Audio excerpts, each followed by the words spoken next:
Olá, hoje entrevistaremos a Magic Paula, campeã mundial, prata olímpica, integrante do Hall, seleto Hall da Fama da Federação Internacional de Basquete, idealizadora da organização não governamental Instituto Passe de Mágica, que completa esse ano 11 anos. Paula, muito obrigada por ter aceito o nosso convite. E a gente queria saber um pouquinho sobre a saúde oral do esporte. Estamos às vésperas das Olimpíadas e eu queria saber qual é a sua opinião, como que você vê o nosso país, se o nosso país está preparado para sediar jogos tão importantes com os atletas de alta performance mundiais. Bom, é um prazer, obrigada pelo convite, é um assunto que me interessa. Eu fui vítima algumas vezes de lesões, assim, por falta até de cuidado, de orientação. Eu já estou fora das quadras há 15 anos, mas eu acho que a gente ainda está engatinhando quando se trata de falar de saúde bucal, de falar de cuidado, né, com a nossa boca. Eu acho que a boca ela faz parte do corpo, que o corpo que é o trabalho, é o instrumento de trabalho dos atletas, né? Nós estamos aí há um ano de sediar uma Olimpíada. Eu estou bem por fora da organização, assim, eu não estou trabalhando em nenhuma área. Eu acompanho o que a gente vê pelos jornais, assim, eu tenho uma visão em relação a gente sediar os Jogos Olímpicos. Eu vejo que a partir do momento, há 7 anos atrás, quando a gente conquista essa possibilidade de sediar os Jogos Olímpicos, eu acho que tinha que vir junto um planejamento, não só um planejamento estrutural de construções, construção da vila, dos equipamentos onde vão ser realizados os Jogos, mas eu acho que tinha que ter tido um trabalho que se pensasse nos atletas, né? De dar o apoio necessário, da estrutura necessária, o legado que a gente poderia deixar com a realização desses jogos. E eu acho que a parte da odontologia, assim como hoje da psicologia, fisioterapia, todas as profissões que envolvem esse staff que cuida de um atleta e da performance dos atletas, eu acho que a odontologia ainda é algo bem desconhecido.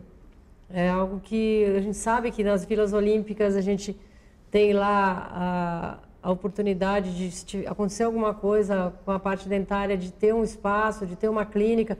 É uma cidade, uma vila olímpica, mas eu não sei se a preparação, assim, a prevenção, né, que poderia ser feito com os atletas, até às vezes de uma lesão que fica ali, que perdura por muito tempo, às vezes é por conta de um foco dentário. Então, eu acho que a gente ainda, assim como era a psicologia há 15, 20 anos atrás, eu acho que a parte da odontologia ela ainda está muito longe da visão tanto dos atletas como dirigentes e treinadores. Essa é uma curiosidade que eu tenho.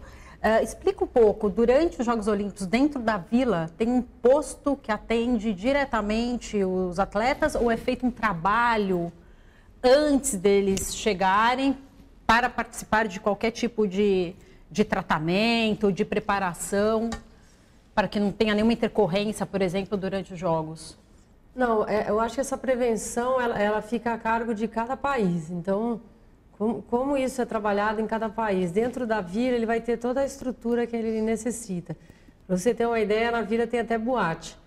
Então, assim, depende da sua consciência, se você quer estar lá e ficar até de madrugada e tem competição no dia seguinte, é uma consciência individual de cada um, né? Ali tem todo um socorro médico, dentário, tem toda uma estrutura, mas eu não sei como isso funciona em outros países e também no Brasil, se é dada essa atenção, dessa prevenção, né, de cuidar da saúde bucal dos nossos atletas, de fazer essa... Eu sei que se preocupa muito, às vezes, de fazer os exames antidoping para ver como é que tá, para não chegar durante a competição, mas a questão da parte bucal, eu leio muito pouco sobre isso, né? Até pesquisando um pouco para vir aqui hoje falar, até te passei uma pesquisa que eles fizeram em Londres, na última Olimpíada, e é assustador, porque eles pegaram ali 300 e poucos atletas para fazer uma anamnese. Incrível. E foi incrível, assim, o resultado de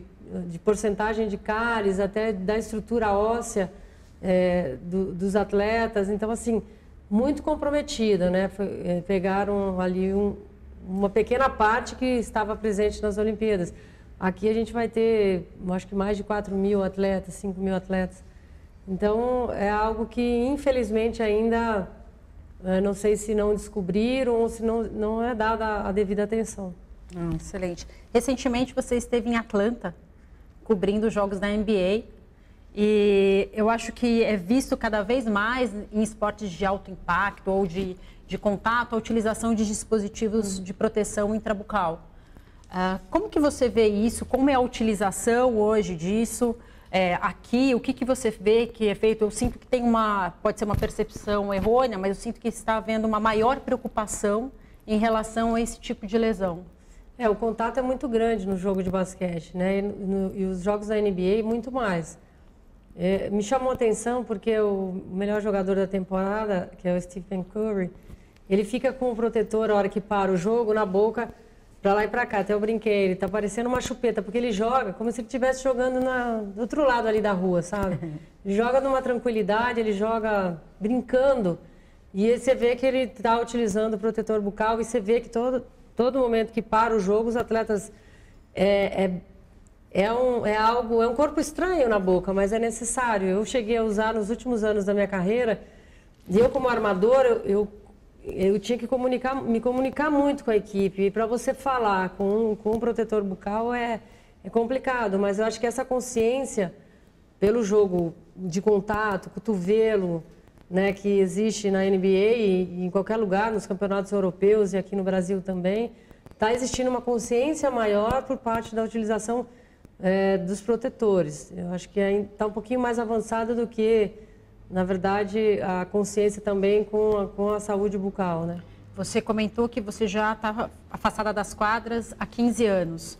Essa decisão de usar o protetor bucal durante esse período foi individual ou foi uma solicitação ou de como um acordo para toda a equipe? Não, foi individual, porque eu acabei perdendo um canino num jogo.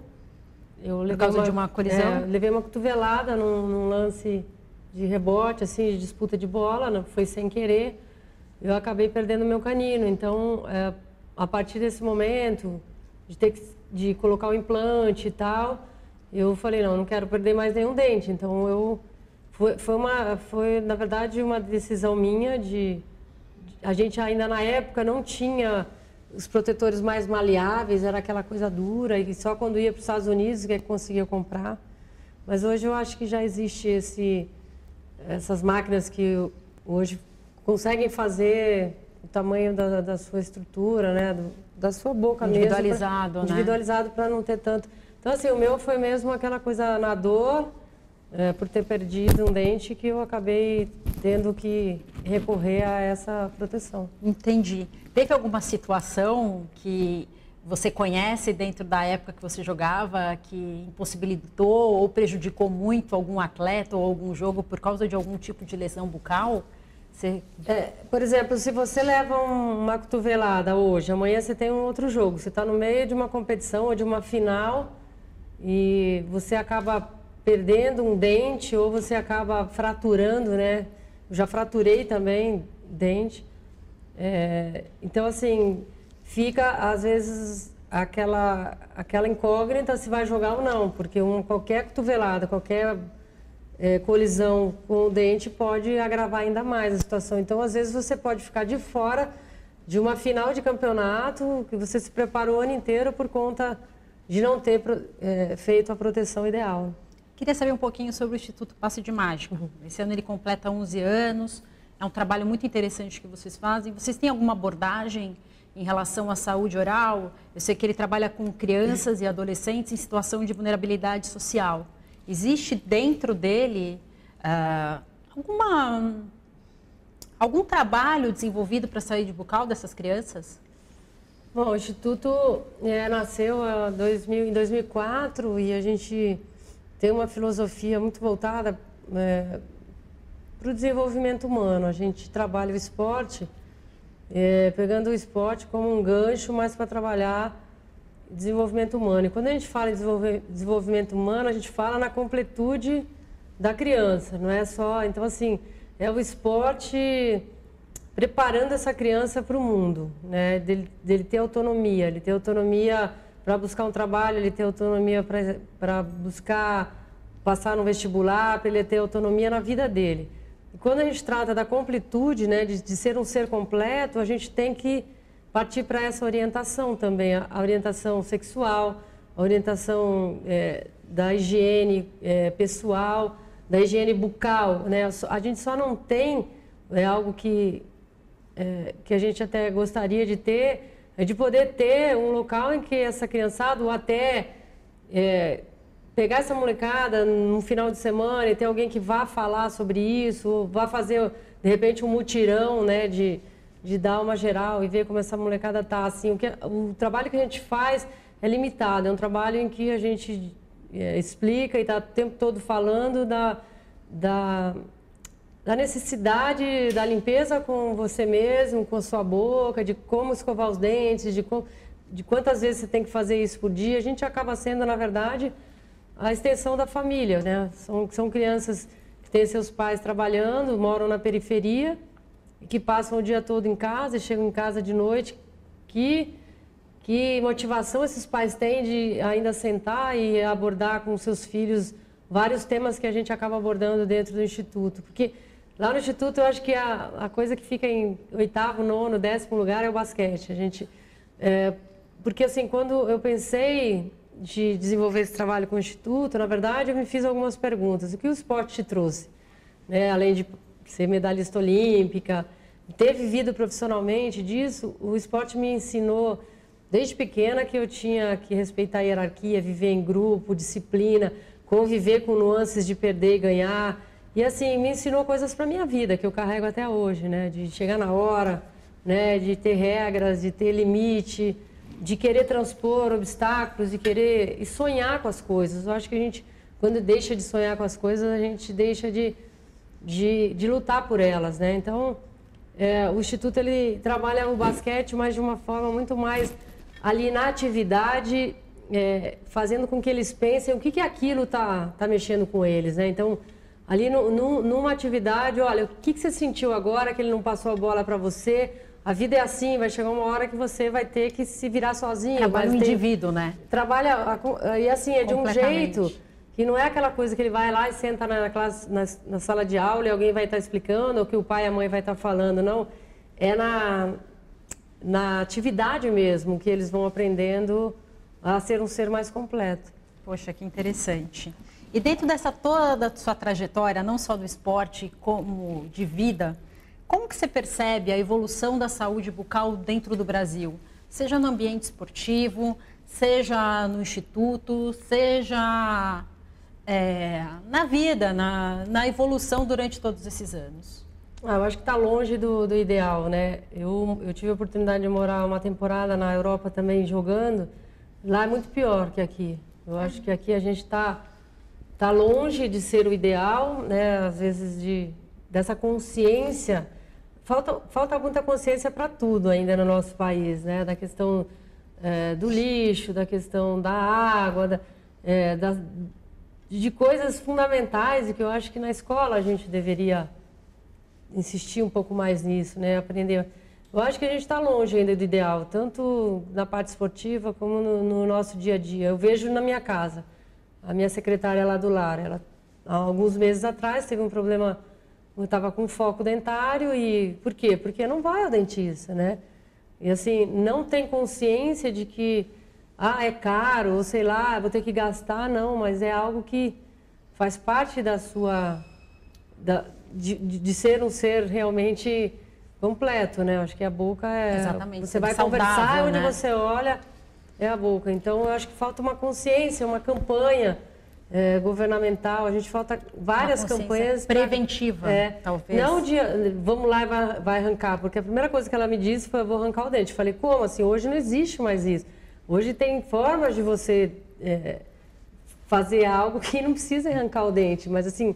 Era lá atrás que você tinha que ter feito isso, né? Então, eu acho que falta muito a prevenção. A prevenção de lesões, por exemplo, articulares no esporte já está um pouquinho evoluída, porque a fisioterapia está introduzida dentro do trabalho do dia a dia dos atletas, mas a saúde bucal acho que está bem longe assim da consciência, e é algo que é pouquíssimo abordado. Você não vê ninguém fazendo uma reportagem, por exemplo, falando sobre isso.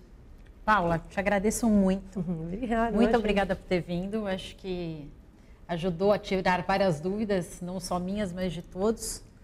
Obrigada mesmo e muito sucesso no Instituto. Obrigada. Assim como todos os seus grandes projetos que eu acompanho. Foi um prazer participar e é um assunto que eu gosto, porque a gente sai um pouquinho da mesmice, né? De quem ganhou, quem perdeu, e existe muito mais coisas envolvidas num trabalho de uma equipe, de um atleta, do que simplesmente ali ou subir no pódio ou não, ou fracasso ou sucesso. Obrigada, com certeza.